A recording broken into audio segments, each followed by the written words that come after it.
India West Bengal 2024 আগস্টে হুইস্কির দাম বেড়েছে। Johnnie Walker double black whisky 750 ml এর আগে দাম ছিল 3790 টাকা, এখন 750 ml এর দাম হয়েছে 4100 টাকা। অ্যালকোহল আছে 40%। ইন্ডিয়া ওয়েস্ট বেঙ্গল 2024-এর প্রাইস এই দেখুন।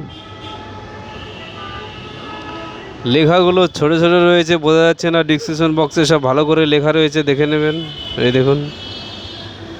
চ্যানেলটাকে লাইক করবেন, শেয়ার করবেন, সাবস্ক্রাইব করবেন। চ্যানেলটাকে লাইক করবেন, শেয়ার করবেন, সাবস্ক্রাইব করবেন।